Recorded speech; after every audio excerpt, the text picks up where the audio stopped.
$5. No worries. Collected right there. Right? P3.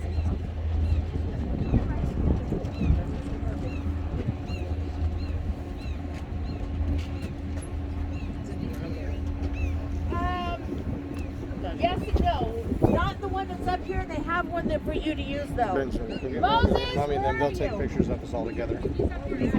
Oh. If you go. He's got the. Do you have the? He's got the ring.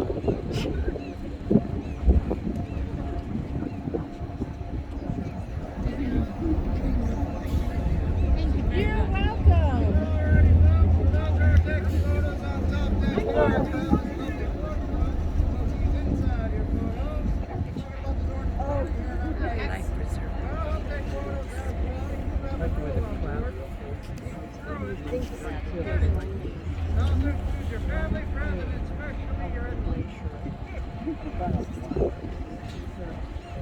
There you go.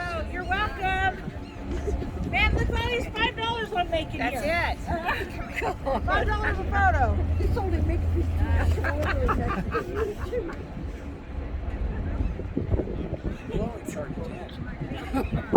Glacier itself is resting on a huge gravel bar. You'll also be close enough to the glacier itself to look at that medial moraine and see if its composition, from large boulders right down to the fine silt, all resting just on the surface of the glacier.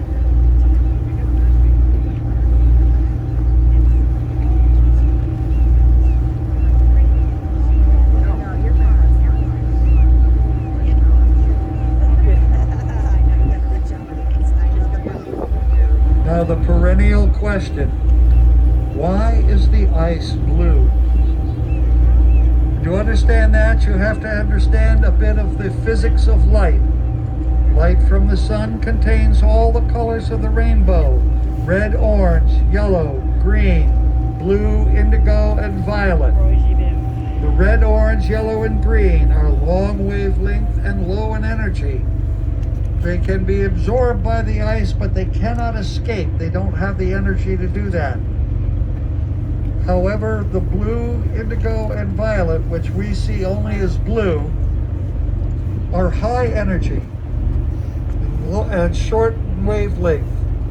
Not only do they penetrate the ice, but they can escape it as well to reach your eye, thus giving you the impression that the ice is blue.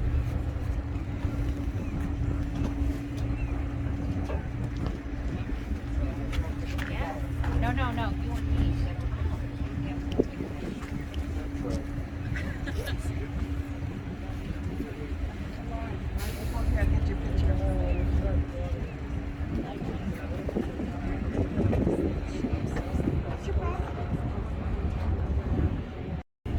Sunglasses on. I'm not listening to you anymore. I know. Richard. They hang around our necks. Oh no, not video. How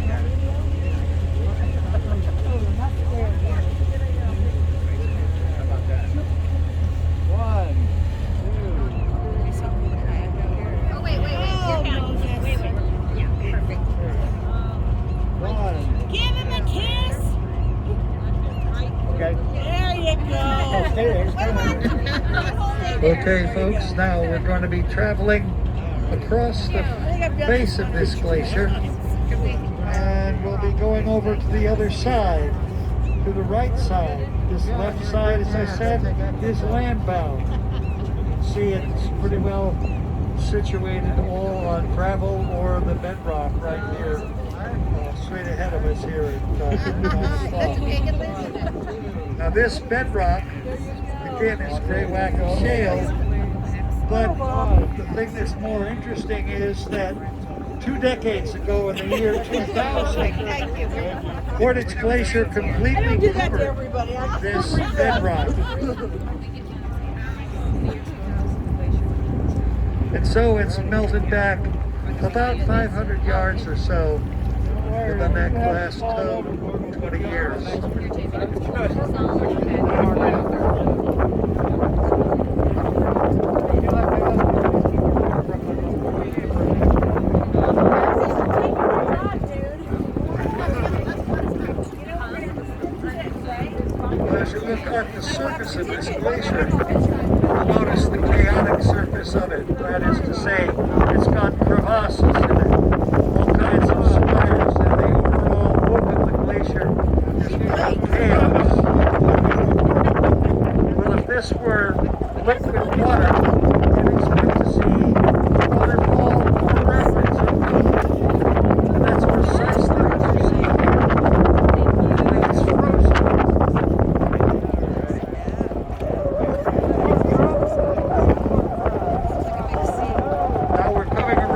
right to a totally different glacier.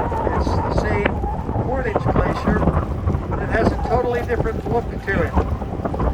This one is right down to the surface of the lake. In fact, it doesn't stop there, it continues on down, perhaps 100 to 200 feet or more, and perhaps is resting on the bottom. We don't know. There's also a nice ice cave there, right in the center of it. Inviting but dangerous.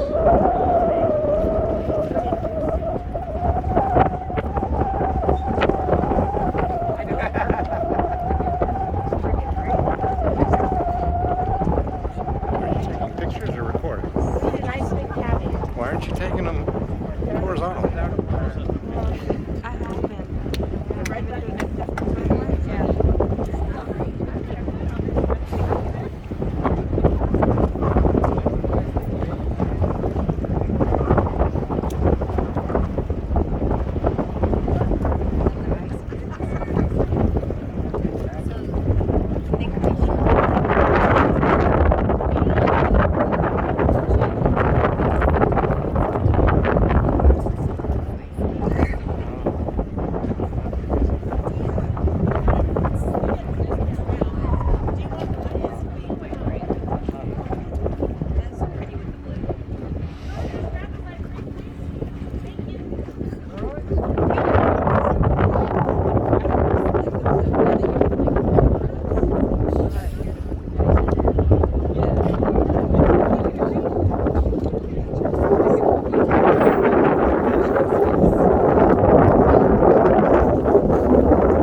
Picture in front of this. Now we have a number of icebergs floating in the water here on our left side. And you've all heard that phrase, tip of the iceberg.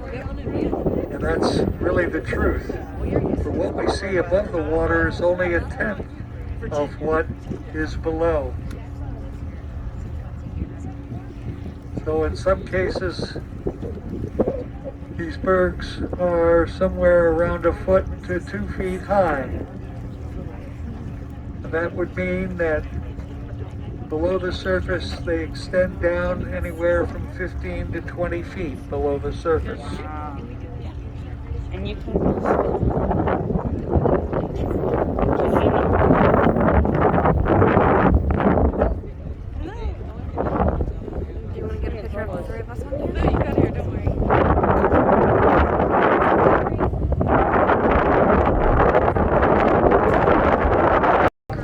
waterfall, and right above the waterfall we have the top of Burns Glacier.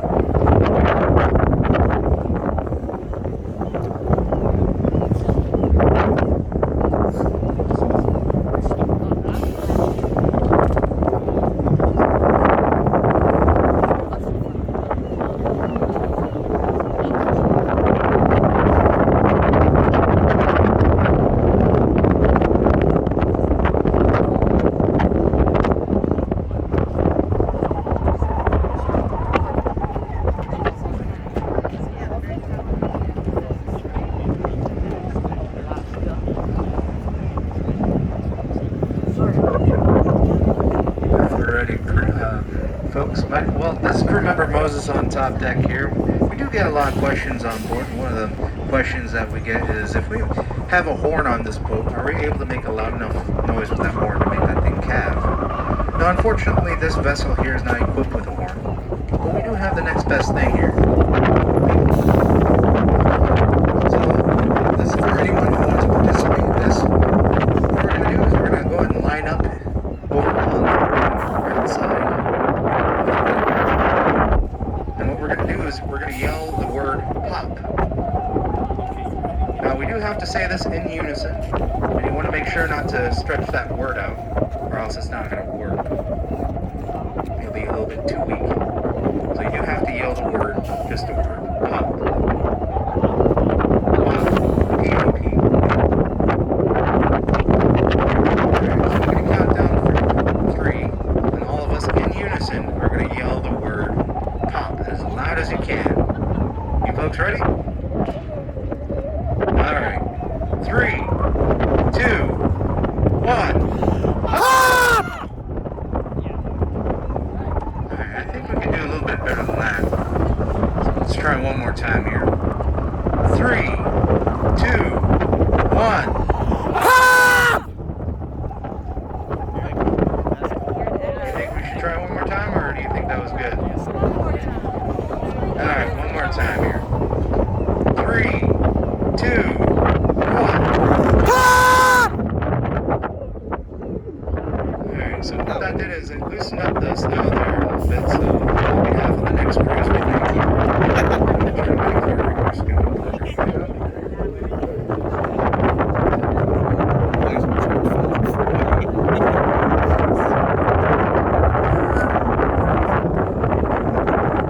Just on the other side of that peak, we have a glacier named Shakespeare Glacier.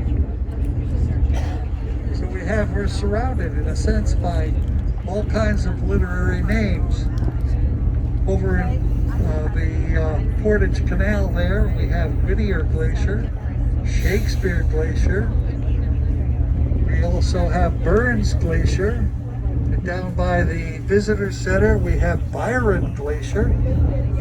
So what's going on with all of that? The only answer that I have is that many of the captains that came through this region were well read. And so possibly they just named their favorite author to some of the glaciers around here. As far as I know, there's no one named Portage though.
prey, and gross were they, and hideous of head. And when with gusto and a fork the barkeep speared one out, it must have gone 4 inches from its tail tip to its snout. Now the barkeep poured out the proper libations, reached in and plunked a big ice worm into the glass and pushed it towards Percy Brown. 100 eyes were watching as the Chichaco